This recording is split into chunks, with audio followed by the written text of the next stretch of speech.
Mao na ang secret sa photography. A camera is only a tool or a machine. Remember, photography. Photo means light.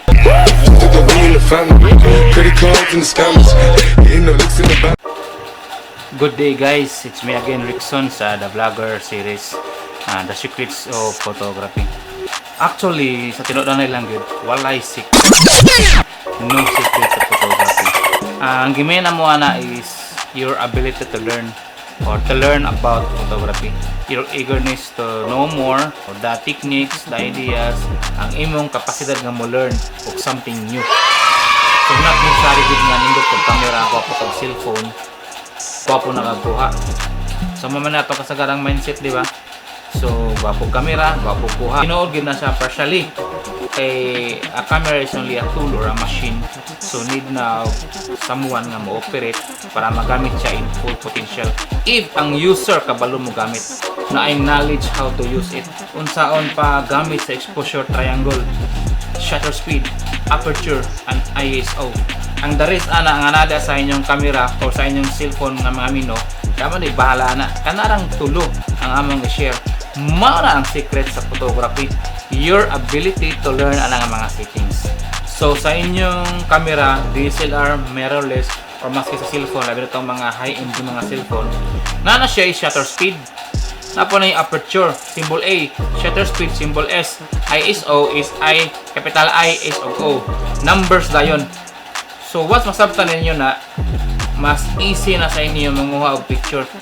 Any lighting conditions, ngit-ngit, hayag, udto, maski unsang orasa, sunset, makibaw na mo sa pag-capture sa sunset properly, nga klaro din siya, wala na yung against the light. Ang shutter speed is built in sa camera. Kanang rapid shot gani.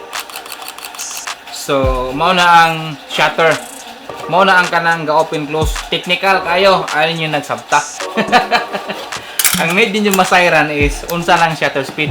So kung gusto mo learn more technical about shutter speed, tanaw mo sa YouTube. Ang shutter speed is ang kapaspason sa camera mo capture sa light. Naay mga specific nga settings sa shutter speed o number sa shutter speed nga imong kinahanglan gamiton if mo capture kag tawo nga nagbaktas, tawo nga nagdagan o sakyanan nga nagdagan.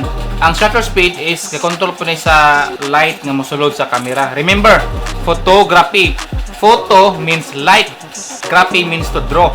So nag-involve og dako kay part ang light sa photography or sa pag-capture sa so gwapo nga mga images.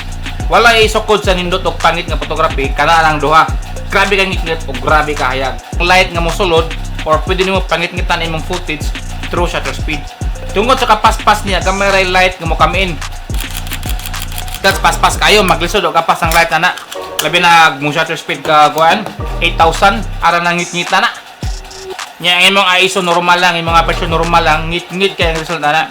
Kaya wala na may light makasulod niya, rapid siya, rapid in capture. Dili enough ang light nga makasulod.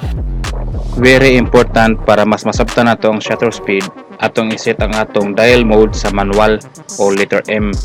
So ato karon tan-awon asa ni dapita sa Nikon nadya kanang M, sa Canon kanang M pod, sa Sony kanang M, o sa Canon pod ni other camera. So same ra sila. 500 shutter speed. So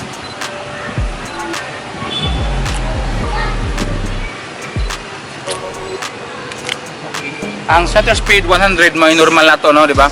So natin normal nga range sa shutter speed is 100.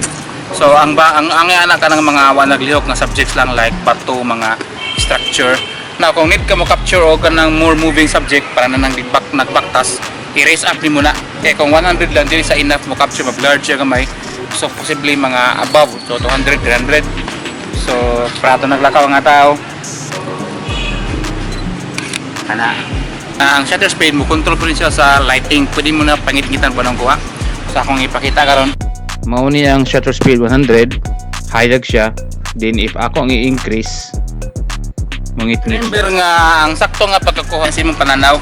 So ang atong goal is atong ma-capture para ato dito.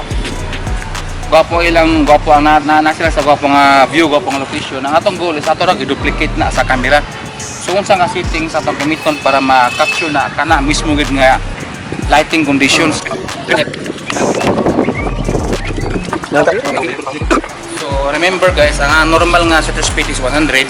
May akong gamiton, but depende sa situation. Kaya may senaryo nga hayag kayo para ka sa adlaw.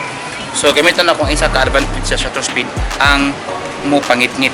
So shutter speed 100, hayag siya kaya gud. So ikrisan ako siya. Ibutan ako sa shutter speed 2.5 para ma-match na nga lighting condition. Kina nakita na ko mata akong i-match sa settings sa camera. So ang match niya ay shutter speed 2000. Nato. Okay, good kayo. Okay. Remember, ang atong goal always is atong i-duplicate ang atong pananaw lang. Kung sa kahayaga, atong goal atong i-duplicate ang settings sa camera. Nga part is medyo hayag. So ang shutter speed 800, di pwede. Di na ko i-hire for the reason nga akong pangitngitan. Okay. Sa shutter speed 800, kaya na makapture ng mga nagbaktas lang. Now kung biyan nagbaktas, nagdagdan na or sa kailangan moving, shutter speed 2000 above. Kuna kas mga highway kung muna imong goal. So next topic na to is aperture. So hopefully nakasabot mo sa shutter speed. Kung may pangutana, comment lang down below. So again, shutter speed mo control sa speed sa imong i-capture o lighting. Directly po sa maka-affect po sa lighting, labi nagdakay pangitngitan, pwede pahayagan. Nasa mga weaknesses, mga in-depth na nakaya nga kuhan. So another po na time. Thank you so much for watching. Mao ni ang setup sa Nikon nga camera. Kita na to di ang shutter speed, aperture guys. So kanipod sa Canon. Og mo po niyang mga dials mostly nani siya makita sa mga DSLR o mirrorless. Built-in siya nga feature sa mga camera, shortcut pod ni nga mga settings. So nadi ang M og auto mode og other modes po. So mao to guys, hopefully nakasabot mo. And if na may questions, comment lang down below sa video. Thank you so much for watching. Credit cards and the scammers, hitting the licks in the back.